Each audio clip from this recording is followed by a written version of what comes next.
All right. So let me start from the beginning. All right. So thank you again for joining this virtual event. I really appreciate it. Thank you for taking time out of your busy day to learn something about perfectionism.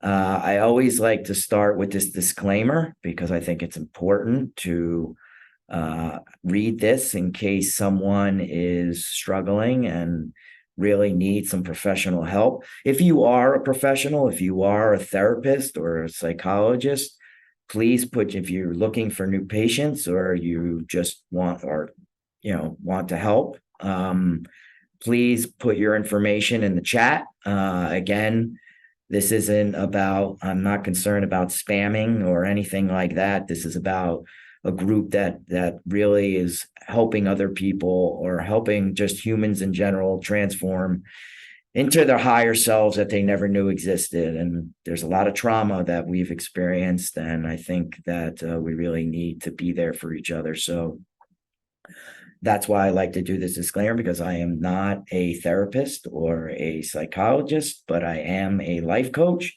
So I always like to read this, that if you need some extra professional help, which, there is no shame to getting help, especially if you do need some medicine to help you in the beginning to deal with some of the things that you may be dealing with. It's really important to get the help that you need. Okay.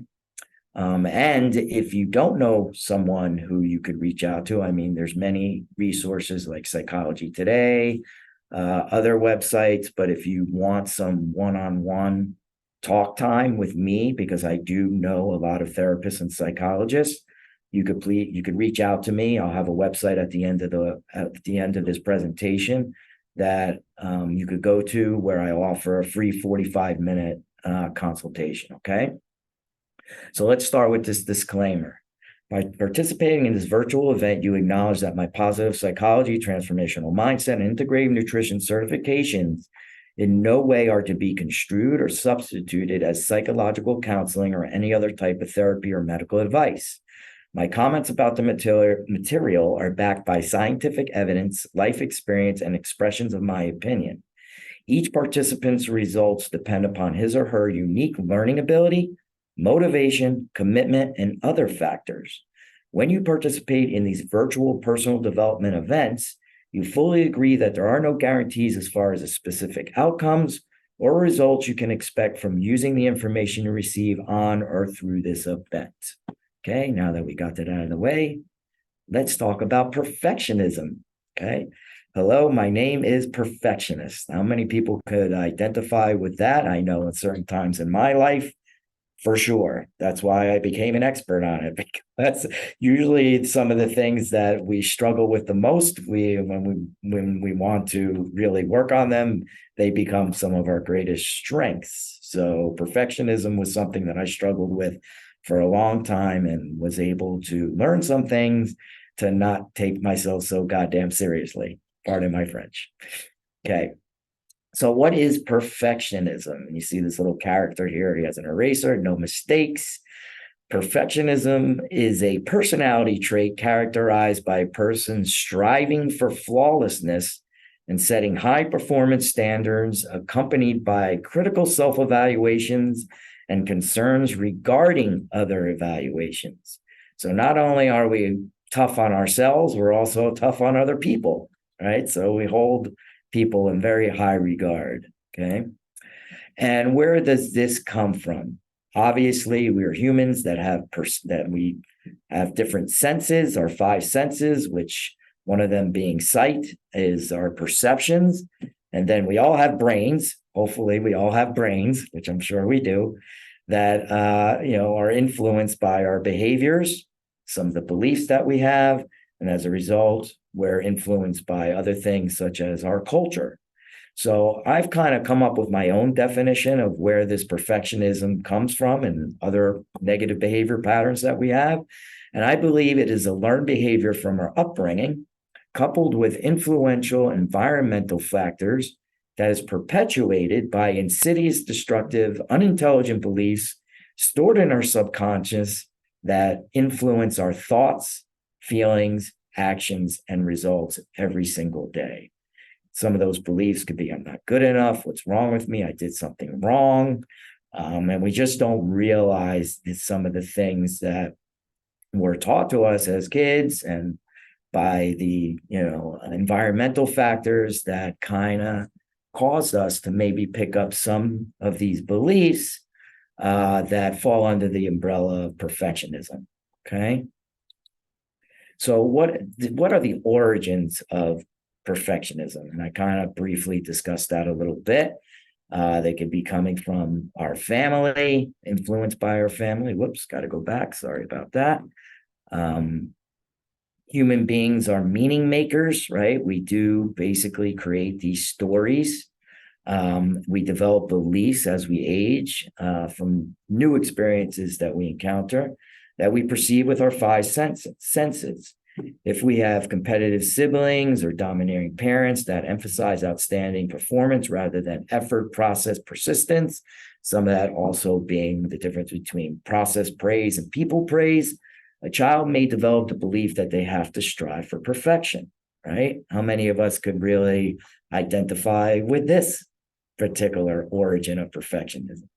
Second one is we'd much rather feel pleasure and contentment rather than pain and fear. That's a normal thing to want. Therefore, the struggle for perfection is an attempt to starve off anxieties about failing. And there we talk about the difference between having a fixed versus a growth mindset. Okay. And lastly, anxieties and worries about what other people think about us can cause us to not be our true selves, right? We can become people pleasers because we're always trying to live up to someone else's expectations. We're worried why people don't like us. And as a result, we become, we avoid making mistakes at all costs for fear of rejection. So I know for me, all three of these things affected me in one way or the other that caused me to, have some of these perfectionistic tendencies. Okay. So here's some helpful questions for assessing whether or not you have some of these perfectionism traits. Have you ever kept trying to meet your standards, even if this has meant that you have missed out on things? I think a lot of people kind of get stuck on one thing. It's kind of one of the thinking traps that kind of hijacks our brain, which could be like a tunnel vision sort of thing.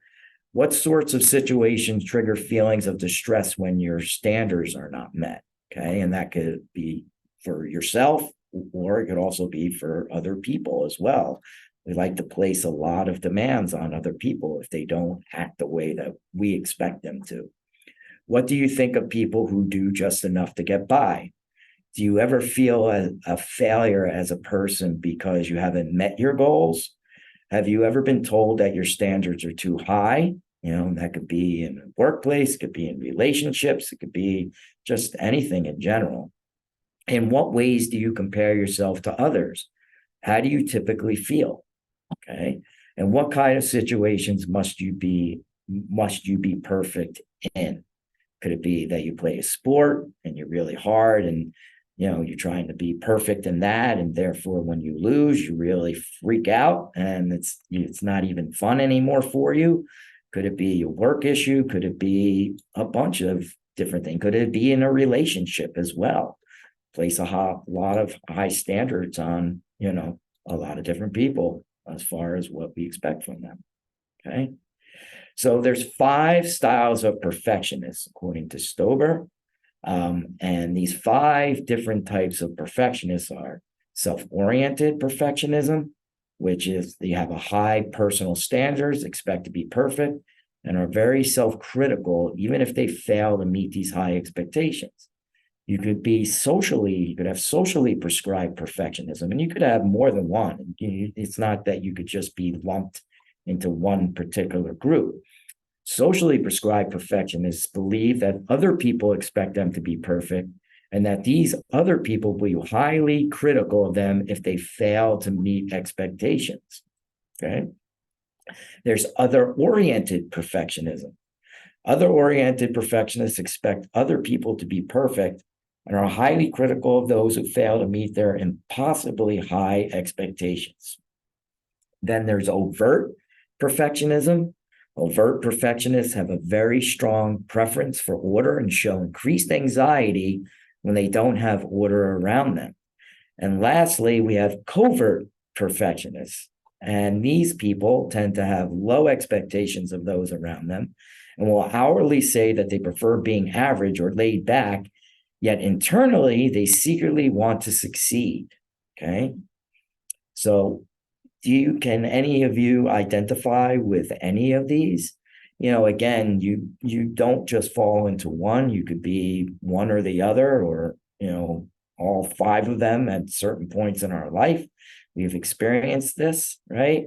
So these are the 5 styles of perfectionists. Okay. And what are some characteristics of perfectionism? And people who have these perfectionistic tendencies. They have a fear of failure. They see failure as a statement to his or her self-worth, lack self-compassion for oneself. This can lead to a fixed mindset, which will result in doing things they know they can excel at, and they'll never take risks, right? They believe that they're just wired the way that you're wired. And instead of having a growth mindset, they just have a fixed mindset. Okay. And there's nothing wrong with having a fear is something that is a motivator for us. Some people want to take on fear because they turn that fear into curiosity, which something could be fearful, which could be okay, you take on a fixed mindset and you start down that path, but there's always a detour that you could take towards having a growth mindset. Okay. Another characteristic is they have an all or nothing thinking, maximizing the situation in which the negative aspects of the situation are magnified while the positive aspects are minimized. And that's one of these minimizing is one of the thinking traps that most people never heard of or don't even know existed. They tend to be defensive, tend to personalize themselves because a critique may threaten to expose their flaws. Inflexibility is another characteristic, being too rigid on themselves and others, easily uses character assassination and judgments when things don't go their way.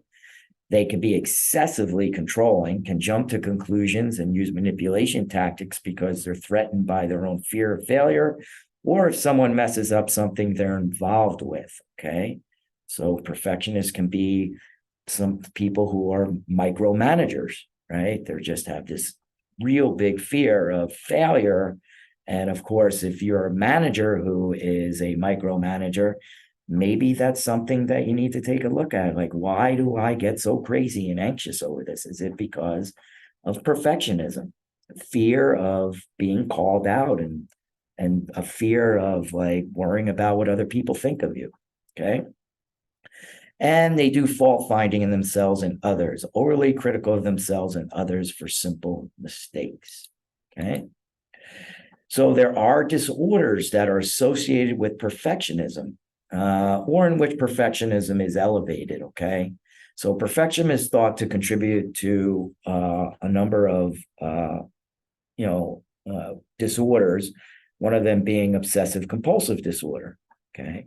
Another one could be social anxiety disorder, panic disorder, generalized anxiety disorder, PTSD, post-traumatic stress syndrome, body dysmorphic disorder, very hard on the way that you look, you think you're fat all the time, chronic fatigue syndrome, eating disorders is huge, depression, bipolar, and suicidal behavior. That's a lot there. Okay. You could see how perfectionism affects a lot of these different things and could be a major symptom, right? That you don't even realize you're doing, but once you realize that you're doing it, maybe some of these disorders go away, right? Once you dealt with the root cause or whatever has caused you to be so hard on yourself, which could be some type of learned behavior that we talked about earlier, right? From our upbringing or from society that contributed to creating these unrealistic, unintelligent thinking of, these beliefs that I'm not good enough. What's wrong with me? I did something wrong. Why don't people like me? Right. And once you start to understand where this comes from, maybe if you're very hard on yourself, like I dealt with body dysmorphic disorder for a long time because, when I was a kid, I was picked on a lot and I was short. And I grew up in a neighborhood where I was like the only Jewish kid. So there was a lot of anti-Semitism I had to deal with. So I would always like think, oh my God, I need to like lift weights and I need to protect myself. Therefore, I became very hard on myself about the way that I looked. Instead of becoming an inside job, I had turned it into like an outside perspective instead of intrinsic things, intrinsic motivation that lifted me up, such as like, falling in love with nature or understanding like how much I really loved working out, like how that made me feel. Instead, I was using like extrinsic motivation to help me, like, by looking in the mirror to make sure, oh, I didn't have like little love handles, or I didn't have that because I was so worried that I wasn't going to get a girlfriend or something like that. Right. So, these little things can really cause you these negative behavior patterns, which one of them that we're working on today or talking about today, perfectionism, can contribute to that. So maybe you get perfectionism under control, become vulnerable with yourself, really truly get honest, these things go away. Okay. Unless it's a chemical disorder, obviously. So how do we overcome perfectionism? Be real, not perfect. Okay. So overcoming perfectionism takes deliberate practice. Okay.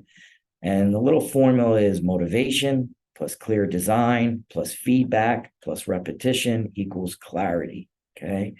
Deliberate practice, I always like to say practice makes you perfect, but deliberate practice makes you a legend. And the difference between deliberate practice and practice is, like, say, for instance, if you're a basketball player and you sit at the free throw line and you just keep practicing doing that. Yes, that's practice and it is helping you in some way with repetition, but deliberate practice is having like an accountability partner, like having a coach, someone who basically could video you, or you could videotape yourself. Like, that's deliberate practice because you're going back and looking at different things to give yourself feedback. So feedback is the key here when it comes to deliberate practice. So motivation, a clear design, feedback, and repetition equals clarity. Okay. So this is something that I talked about earlier that is involved with perfectionism, and they're called thinking traps, and they're habitual ways of thinking that stop us from really flexible and accurate thinking. And one of these that I struggled with for a long time, and sometimes I still do it and have to catch myself because, listen, again, nobody's perfect, right? It's progress, not perfection. And when we're tired, hungry, hangry, we could not be feeling well, we didn't get enough sleep. These things could trigger like some of the what I like to call it pain bodies that Eckhart Tolle talks about in some of his books. Some inner child stuff that we need to constantly be aware of, that could snap us back to realize where some of these thoughts that we're having, these thinking traps, are coming from. So some of these things are like jumping to conclusions. We just react instead of practicing the pause, right? And we're thinking with our limbic system, which is our fight, flight, and freeze, which therefore we're in sympathetic nervous system state instead of parasympathetic nervous system state, which is part of our autonomic nervous system. I talk about that more in a book and a course that I created. But jumping to conclusions is believing you are certain of the meaning of a situation despite little or no evidence to support it. So what do we need to do? We need to slow down, practice the pause. What is the evidence for? What is the evidence against some of these thoughts that we're having? We always need to gather the facts. But again, perfectionism can prevent us from doing that, because instead of practicing the pause and gathering the facts and maybe giving us a little bit of benefit of the doubt or someone else, we just get stuck in one-sided thinking, tunnel vision thinking. Okay. which is part of the second one. I'll skip the overgeneralizing and go right to tunnel vision. So some of these can actually be combined, which when you do that, then you're really, causing yourself a lot of grief. So tunnel vision is focusing on the less significant details in a situation while screening out the more important aspects. So include more, what important info did I miss? There's overgeneralizing, which is character assassination. Look at a behavior as a specific behavior that explains the situation. I always make a joke, like if somebody cuts me off on the road or when we're driving, I say, oh, that person probably really has to go to the bathroom. So it's like I just make up a nice little excuse for them instead of like giving them the finger. But then there's also magnifying and minimizing. We talked about that in an earlier slide. Errors in evaluating events in which the negative aspects of the situation are magnified while the positive aspects are minimized. What do we want to do? We want to be even-handed. What positive events occurred? Everything is about a choice. I think as, we know this, that there's a choice. We could either, just like there's night and day, just like there's fire and water, there's opposites of everything. We have a choice on which way we want to see events, the way we perceive things. We know the old saying, some people see the glass half full, some people see the glass half empty. You have to decide what way you want to perceive things, okay?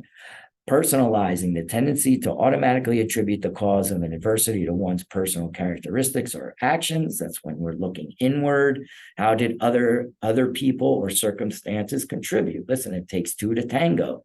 Sometimes, it's not always about you. It could be about somebody else. Somebody's not being as nice as they should be or whatever, right? And that's where we have to decide what we're going to tolerate and what boundaries we're going to put up, okay?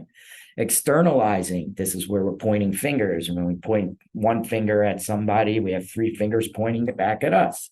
So that's called externalizing, the tendency to automatically attribute the cause of an adversity to other people or to circumstances. We have to take ownership, look inward. How did I contribute to the situation?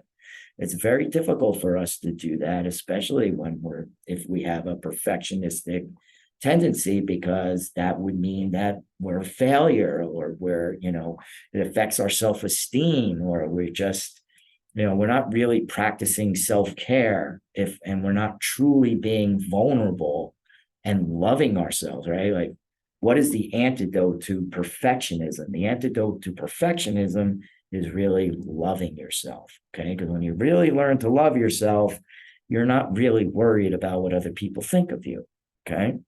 Mind reading, assuming you know what the other person is thinking or expecting another person to know what you were thinking. Oof, how many of us do that? I know that's the hardest one for me.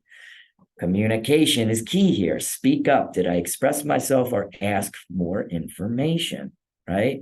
Really important to be nice to ourselves. One of the things that I teach people, besides how to question their thoughts in real time, one of the things I teach people is if you're having an issue, right?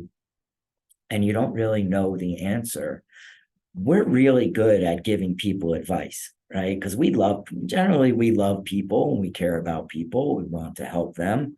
And I truly believe that all the answers are within us. We need somebody to maybe get us to that aha moment. But, one of the tools that I teach people is like, make believe that a friend is coming to you with the same issue. What would you tell that friend? Okay. And usually when, we tell a friend some really good advice, why don't we take our own advice? I don't know. Just something to think about. A point to ponder. All right. So cognitive-based therapy is really good. This is what I teach people and try to help people when I talk about questioning your thoughts in real time. And it involves, dealing with your thoughts, your behaviors, your emotions, right? So what we think affects how we feel and act. The behaviors is a result of the thought. What we do affects how we think and feel. And then we have emotions that are associated with these obvious thoughts that we're having, right? What we feel affects how we think and act. So anybody could learn this. We pay lots of money to go to therapists to help us, cognitive-based therapists. There's other therapy as well that is very good to, depending on what trauma or what situation, relationship therapy, whatever situation. There's so many different types of therapy these days.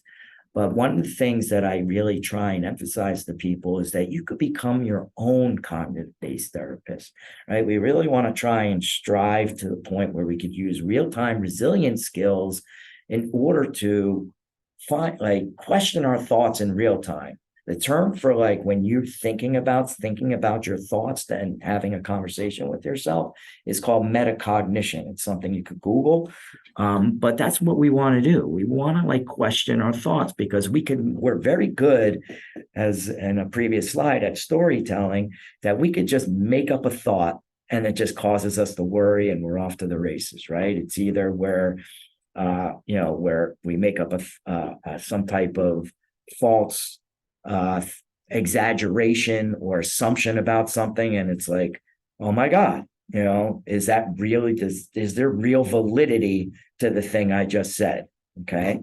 And these are the components that help us basically with cognitive-based therapy. So one is an activating event. When triggered, can you practice the pause and not react to your negative mind chatter?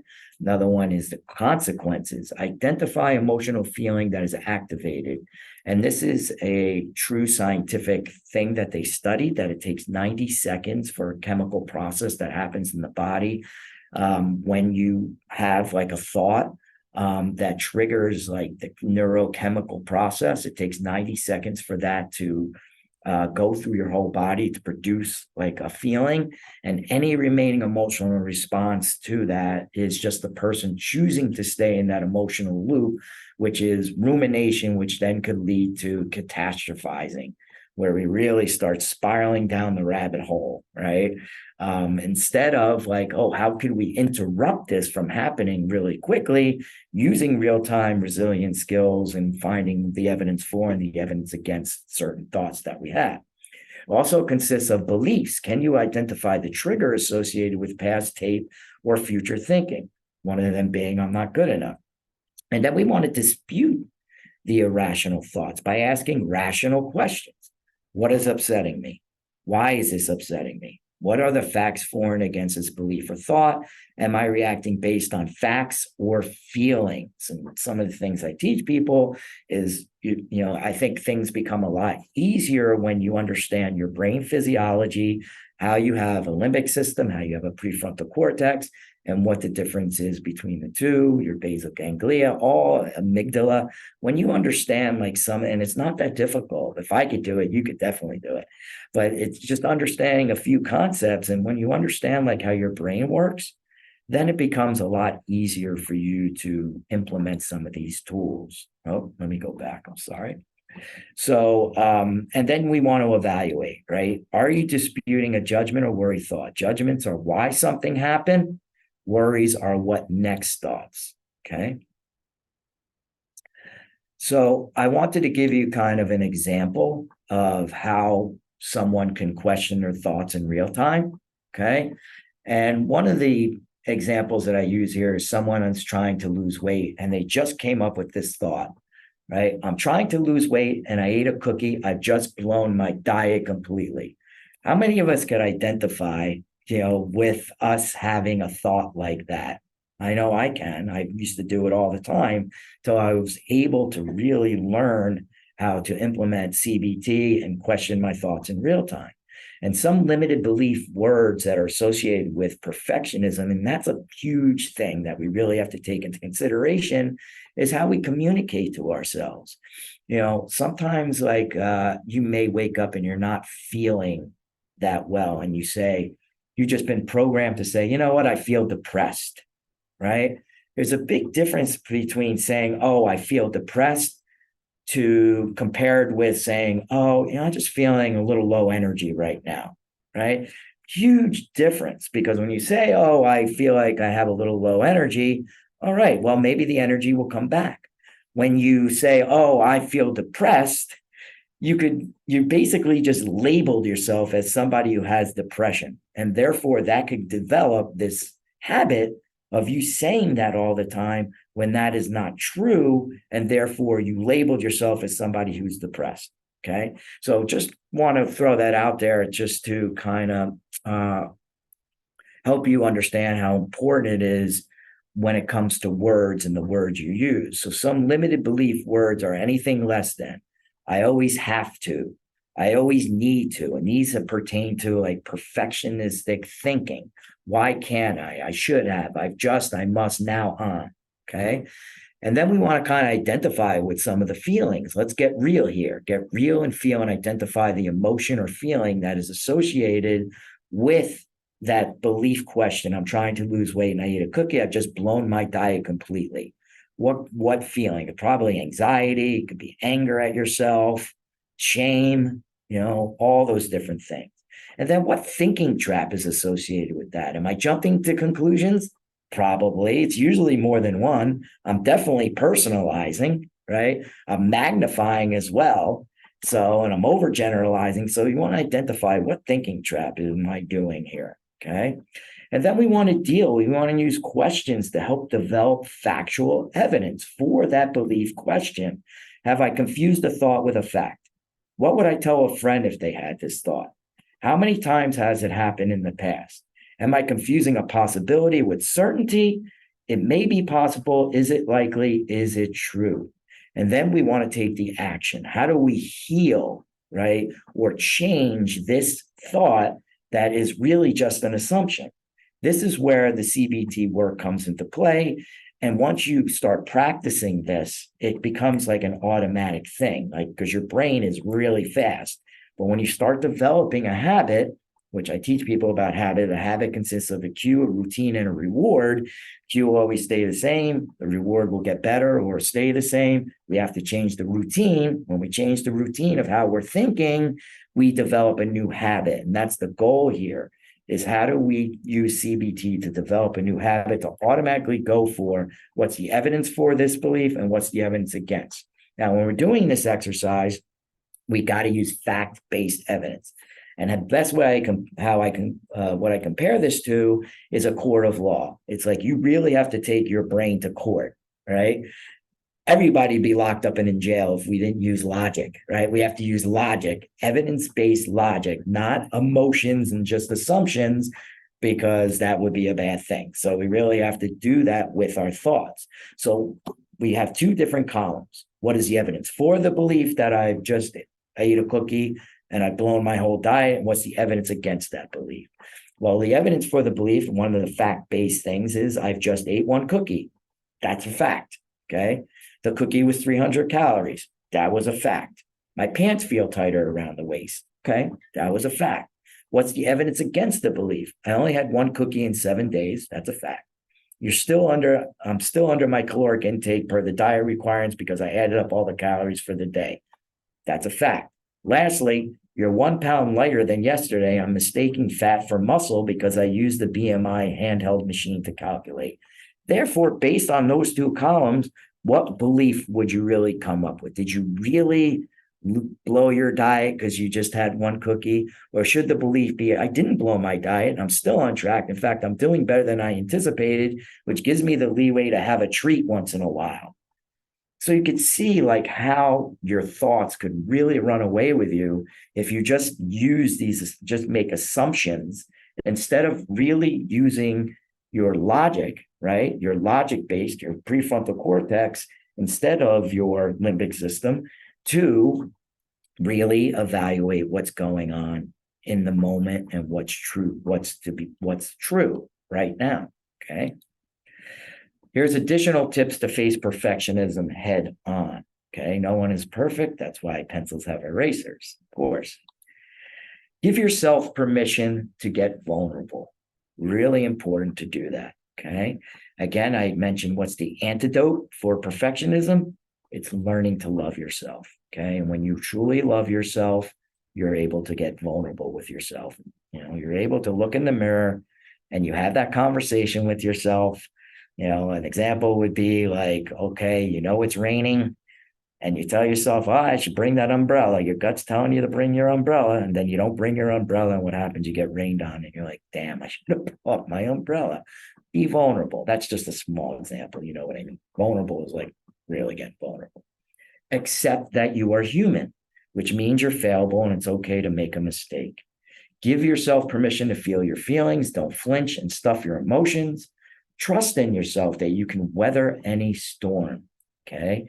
Reflect on your past experiences to give you confidence that once again, you will persevere. And listen, one of the things that I talk about in another module, loving yourself, is really using your past as your greatest weapon. I'm not saying you want to dwell in your past because you're not dwelling in regret, but if you went through a situation that was very difficult, you have to use the evidence against, the evidence for and the evidence against, like, oh, I went through a divorce, but now I'm in another relationship and unfortunately the relationship is ending. Okay, I will find somebody else. I'm not a failure. What can I take away from this relationship? Relationships are where we learn about ourselves. Like, and if you know that you've gotten through like a divorce and you came out on top, you will get in another. You have the evidence that you will get in another relationship, and this one just didn't work out the way that you wanted. And you learn about yourself, and you learn what you want and you don't want, and you try again. Right? That's having a growth mindset. Trust in yourself that you can weather any storm by using your past situations to know that you'll make it through again. Share your disappointments and hurts with others. You don't need to do it alone. People who are perfectionists think that they need to do it all on their own and they don't need any help because, again, they're fearful of what other people are going to think of them. That's not loving yourself, right? It goes back to getting vulnerable. It's okay to ask for help. Life is hard. Okay. You don't wake up every day, fresh as a daisy. Sometimes it's hard to get out of bed, but it's just a feeling and you'll get through it. Things are only temporary, right? Like rainy days will eventually clear up and turn into sunny days and vice versa, right? We just have to take the good ones with the not so good ones. Okay. Notice how I didn't say bad days. I said the not so good ones. Again, using the words, right? And be your true, authentic self and don't worry about what other people think of you, okay? And that's hard. That's hard. Like, we want people to like us, but listen, that's kind of an unrealistic expectation. I remember when I was 22, I'm 53 now, I was 22, and I had to deal with some things. And I had a big people-pleasing tendency, and I was always nice. Like, one of my superpowers is I like to give. I'm nice and kind. And I didn't understand why people wouldn't be nice back. And an old guy said to me, Dan, what makes you think everybody's going to like you anyway? And I was like, ooh, that was harsh, but it's true. Stop comparing yourself to start comparing yourself to yourself and not to others. Okay. Accept where you are now. You have no idea what happens behind closed doors for that other person. Okay. Be grateful for all that you have. Okay. Create a gratitude list. What are you grateful for that you like about yourself? And when we say things like make a gratitude list, and we have to be careful about ingratitude, which is the opposite, how we use gratitude in a not so nice way to cover up something. So when people say make a gratitude list, be aware of how you're using your gratitude list, okay? Because you don't want to be in denial and you're just using the gratitude list to cover up your feelings. We have to feel our feelings in order for us to process and get through things, or we're going to store that in our body. So put some things that you're grateful for about your characteristics. Like I just mentioned, I'm grateful that I was born loving and kind, okay? But I'm also grateful that I have food and health insurance and other things, okay? You want to celebrate other people's successes. When you're a perfectionist, all you're doing is focused on yourself. You're not really focused on other people, right? We want to shed that tendency to make it all about me, become less selfish and more selfless, okay? Turn comparison into inspiration for your successful plan, okay? If you have something that you basically are trying to bring to the world, you're passionate about certain things and you've been holding yourself back because of this fear of failure, because of the perfectionistic tendencies, maybe it's time to let go of that and realize failure, okay? And that's a word that people use. I like to say happy accidents, or just that's from Bob Ross, if you know that. He used to paint. I don't know if everybody knows Bob Ross, but you're like, oh, there are no mistakes, only happy accidents. I love that guy. But basically, we want to turn the fear into curiosity. Fear of the unknown is a man-made myth, okay? Doesn't exist in nature. If you have a dog, do dogs have fear? Well, they have fear when they see other dogs, but just talk about life. The squirrels get their nuts. They do whatever they do. Dogs do whatever they do. We're the only, we have this neocortex, the only people that basically make up this concept, which is tied to perfectionism, of fear of the unknown. And again, replace the words I should from your vocabulary with I want, okay? Another thing that we want to do is practice self-compassion for yourself, okay?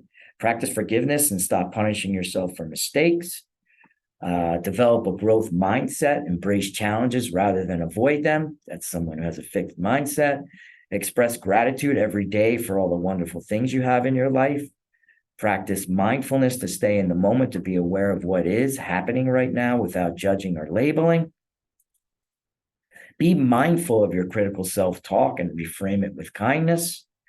Understand and embrace that all humans experience suffering at some point in our lives. We aren't alone in this experience, and we always get through it. Okay, again, using the evidence of things that have happened in your life and also evidence of things that have happened in other people's lives.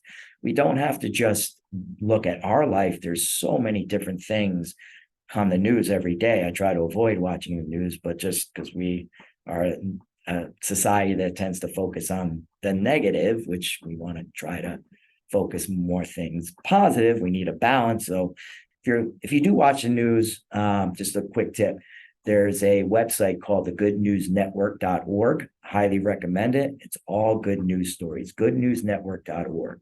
So if you go to CNN and MSNBC and Fox News and listen and read what's on the front page, which I do sometimes, I always go over to the goodnewsnetwork.org to balance out my so-called what's going on in the world that could be upsetting to what's going right. We have a tendency not to focus on what's going right, and we have a tendency to say, oh, there's more bad things going on rather than good things, but there's a lot of good things going on.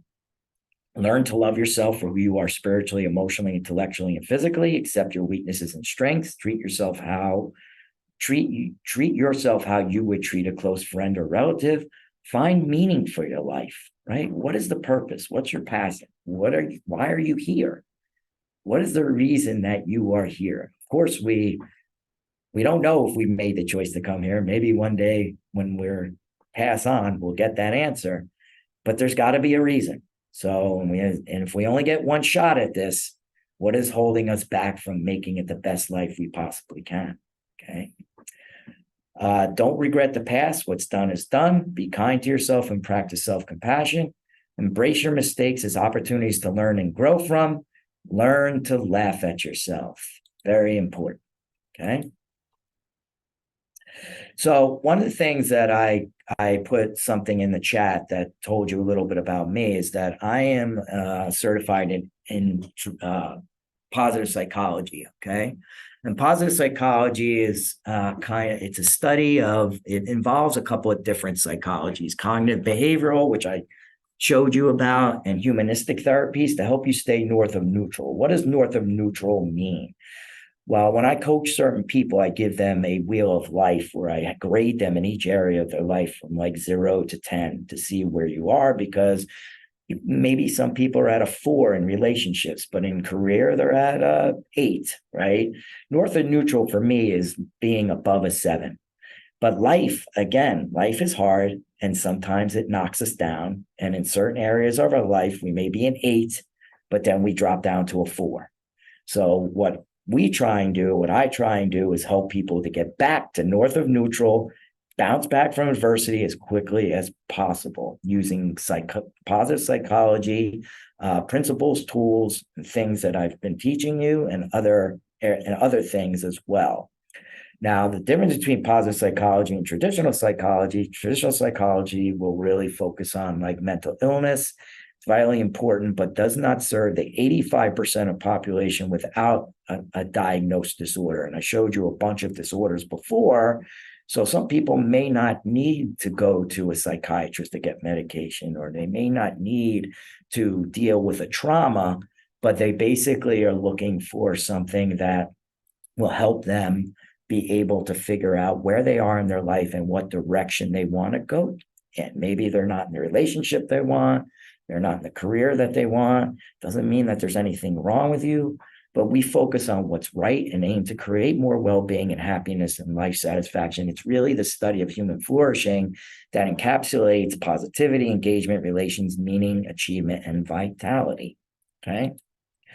So this is something that I basically created. I created a course called Get Real, Deal, and Heal.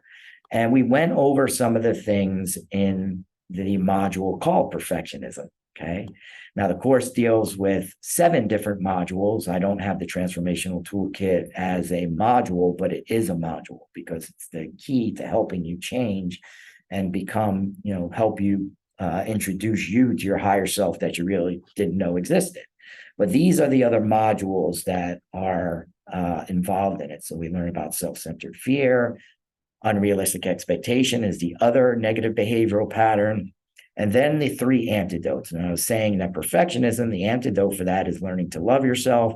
For unrealistic expectations, the antidote is gratitude. And for self-centered fear, it's about learning to live in the moment. Okay. So these are the different lessons that each one has. And basically, we also have, long game coaching. I also do coaching. I also have 3 integrated nutrition programs that I actually offer as well. That includes the Get Real, Deal, and Heal. Because some people want to lose weight and they want to learn how, their microbiome works and get their gut back in order. But you really can't do one without the other. Like, you can't just help yourself physically if you don't get your mindset right, and vice versa. So it's really important to understand that, you really need to focus on your emotional well-being, so that way it directly influences your physical well-being and vice versa. Okay. So today, the course, it's an online course, and you go at self-paced, you go at your own time, and once you have access to the course, you basically have it for a lifetime. So you could always go back, and there's worksheets and a bunch of different things in each module that help you.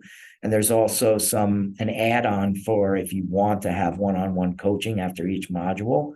There's an add-on for that. So the total price just for the course is $349, but I created a coupon code that if you're interested in the course, I'm capable of so much more. You would type it, I'll put it in the chat. You'll get the course for $200. Okay. And I also just recently I just wrote a book. Okay. And it's called You're Capable of So Much More. So if you want to learn more about me and my life story and how I've evolved into doing this type of work, that book is for you. It can be found on Amazon. Either an ebook or also you could get a paperback version of it. It's like 265 pages long. And I go into a lot of the Get Real, Deal, and Heal stuff as well. A lot of positive psychology principles and tools that's available for you as well. So that just came out like 2 weeks ago. So I'm very happy about that and proud that I finally got that done, because there's a lot of fear in doing that, because reliving your life story and going over some of those things can cause a little trigger. And I actually had to get some coaching while I was going through doing this to help me stay on track. Okay. So sometimes the coach needs a coach. Okay. And I have a coach as well. So I want to thank you for listening. I really appreciate you taking the time out of your busy day. I'm going to open it up for discussion. This is the website that I am at, holisticwellcare.coach. I also have another website, 2 other websites. One is Yomenga, which is the word men in between the word yoga. That's being developed. It's really just for men to get some to get some help. It's going to be an online virtual support website that'll have supplements. It'll have different service offerings, psychology, integrative nutrition, a few other things that will help men get the things they need under one virtual umbrella. We'll also have a channel for workouts, yoga. I'm also a certified yoga instructor as well, HIIT, martial arts, things like that. So if you're interested in that, that's coming down the pike if you're a man. And I also have another brand called Holistic Wellcare Advisors. And that's going to be for everybody, where I really have tied like this group to that, where I'm going to have a lot of different services, and want, practitioners to sign up for that for an annual membership so they could get clients to help them. And there'll be a supplement page and a few other things as well. So that's coming down the pike. So I'm excited about that. And I always end with this. I don't know who wrote it, and I think it's anonymous, but it's so true, and it's near and dear to my heart. If you always do what you've always done, you'll always get what you've always gotten. So you have to ask yourself, if you're struggling with some of these things, perfectionism, self-centered fear, unrealistic expectations, thoughts, beliefs that affect your thoughts, your emotions, your actions, and your results, why aren't you doing something today to address it? Okay. You have to be honest and vulnerable with yourself, because again, you only get one shot at this, unless we are reincarnated, but we'll find that out later, right? At some point, we need to do what we need to do in order to live a flourishing life today. We really do. We owe it to ourselves to be able to do that. Okay. And not only for ourselves, but to be shining examples for our kids.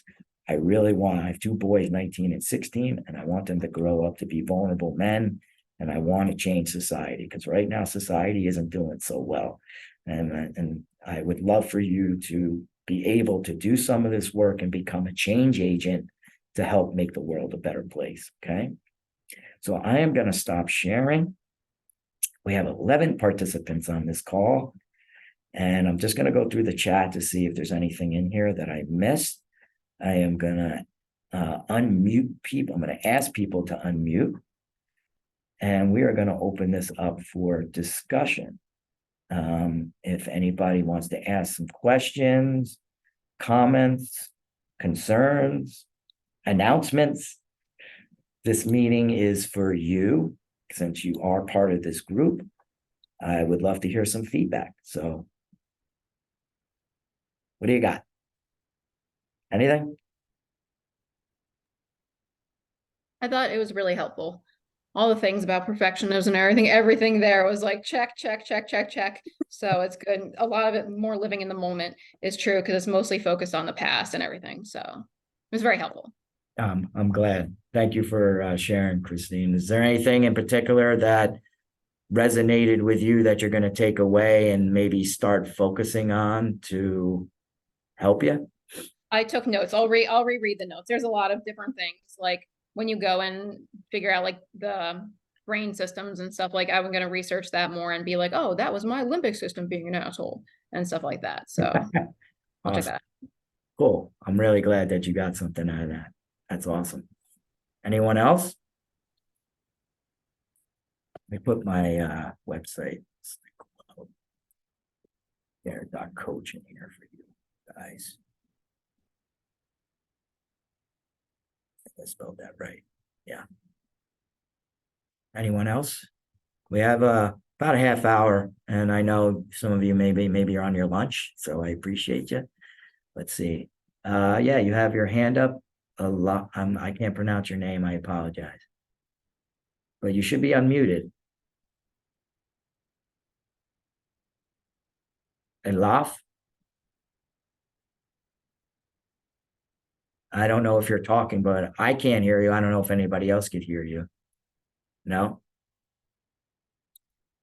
All right, I'm going to lower your hand.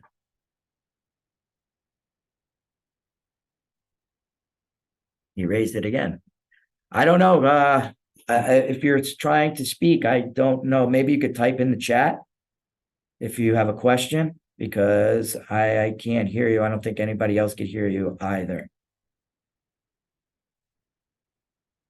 No? Well, we wait for that.